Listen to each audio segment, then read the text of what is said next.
नमस्कार, आदाब। Fact news में आपका स्वागत है। उसमें नागरिकता संशोधन बिल लाए थे। अफगानिस्तान, पाकिस्तान और बांग्लादेश में जो लोग रह रहे थे, हिंदू, सिख, पारसी और ईसाई, ये लोग रह रहे थे और वहाँ उनको प्रताड़ित किया जा रहा था। वो 3 तलाक वाली प्रथा से नारी उत्पीड़न होता था, नारियों को कई तरह की यातनाएं झेलनी पड़ती थी। नमस्कार, आदाब। फैक्ट न्यूज़ में आपका स्वागत। मैं अब्दुल सत्तार सिलावट। आज लोकसभा चुनाव 2024 के घोषणा पत्र भारतीय जनता पार्टी का जो जारी हुआ है, उसको लेकर के राजस्थान सरकार के पशुपालन मंत्री जोराराम जी कुमावत ने पाली जिले के पत्रकारों को संबोधित किया। बहुत सारी नई चीज़ बताई। बहुत खुशी की बात है भारतीय जनता पार्टी के लिए कि आज देश के विद्वान, देश के साहित्यकार, और कल की खबर थी कि जिन लोगों को राष्ट्रपति पुरस्कार मिले, उन्होंने भी भारतीय जनता पार्टी ज्वाइन की है। इस दौर में जो घोषणा पत्र जारी हुआ, जो संकल्प पत्र जारी हुआ है, उसमें एक लाइन यूसीसी, जी हाँ, समान नागरिक अधिकार को लेकर के विपक्ष की पार्टियां मुसलमानों को भड़का रही है। उन्होंने कहा है कि ये कानून मुसलमानों के विरोध में है, ये कानून मुसलमानों को देश में प्रताड़ित करने के लिए है।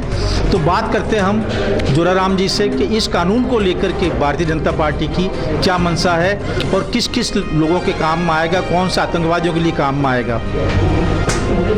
अभी जैसे हमारी घोषणा पत्र पार्टी का जारी हुआ है, तो पार्टी के घोषणा पत्र में सभी वर्गों को समाहित किया गया है। भाई, हमारे प्रधानमंत्री जी नरेंद्र मोदी जी ने माना है कि इस देश में 4 जातियां हैं। एक किसान है, एक गरीब है, एक महिला है और एक युवा है। और ये इन चारों जातियों के उत्थान के लिए, इनके विकास के लिए हमारी सरकार संकल्पबद्ध है। और निश्चित रूप से क्षेत्र के पूरे भारत के सभी हिस्सों को जैसे विकसित करने के लिए हमारी पार्टी और हमारी सरकार संकल्पबद्ध है। अभी आपने जो इस कानून की बात की, तो निश्चित रूप से पहले भी एक कानून हमारी सरकार ने लाया था। उसमें नागरिकता संशोधन बिल लाए थे। अफगानिस्तान, पाकिस्तान और बांग्लादेश में जो लोग रह रहे थे, हिंदू, सिख, पारसी और ईसाई, ये लोग रह रहे थे और वहाँ उनको प्रताड़ित किया जा रहा था। प्रताड़ित किया जा रहा था, वो किसी न किसी रूप से प्रताड़ित होकर वो भारत की सीमा में आकर के बसे। आकर के बसने के बाद में उन्होंने धीरे धीरे इनका यहाँ की नागरिकता लेने की कोशिश की और कई सरकारें यहाँ रही, लेकिन उन्होंने उनको नागरिकता नहीं दी। लेकिन भारतीय जनता पार्टी की जब सरकार आई, तो उन पीड़ित लोगों को वो बिल ला करके ये नागरिकता देने का काम किया।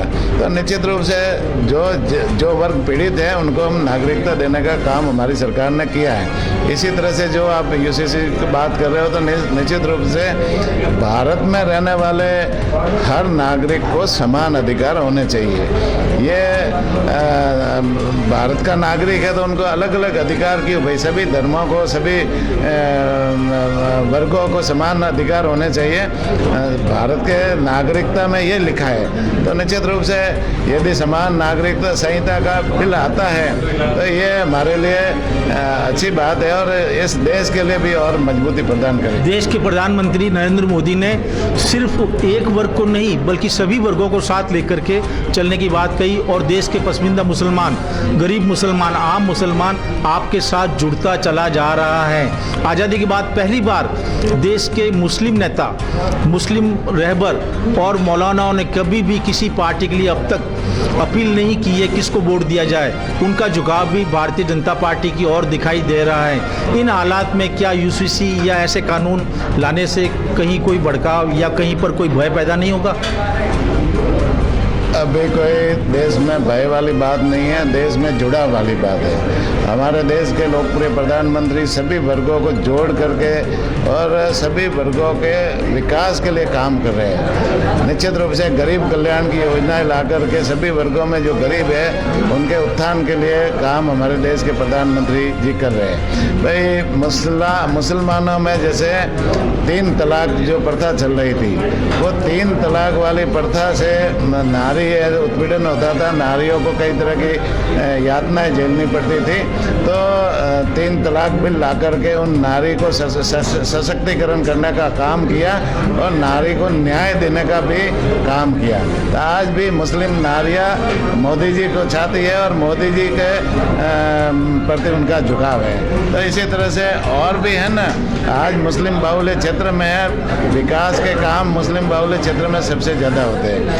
और साथ में जैसे आज मुसलमानों के विकास के लिए भी हमारी पार्टी संकल्पबद्ध है और जो सरकार की, भारत सरकार की जितनी योजना है, चाहे वो प्रधानमंत्री आवास योजना हो, गरीब कल्याण अन्न योजना हो, या शौचालय की योजना हो, या विश्वकर्मा योजना हो, या फिर ये घर घर नल कनेक्शन देने की योजना हो, या उज्ज्वला गैस देने की योजना हो, इन सारी योजनाओं का सबसे ज़्यादा लाभ मुस्लिम परिवारों को मिल रहा है। तो निश्चित रूप से उनके उत्थान के लिए भी हमारी सरकार काम कर रही है। तो ये बिल जो लोग भड़काने की बात कर रहे हैं, वो ऐसे लोग हैं जो देश में विघटन पैदा करना चाहते हैं, देश में बिखराव पैदा करना चाहते हैं, जो राजनीति से प्रेरित लोग हैं। निश्चित रूप से ये मैं उनकी बात को नकारता हूँ। हमारे राजस्थान सरकार के पशुपालन मंत्री जोराराम जी ने ये स्पष्ट किया है कि विपक्ष कितना ही भड़का दे, देश में एकता मोहब्बत कायम रहेगी और नरेंद्र मोदी की आवाज़ में देश का सिर्फ एक वर्ग नहीं, सभी वर्ग विश्वास कर रहे हैं कि देश का विकास होगा। बहुत बहुत शुक्रिया, धन्यवाद।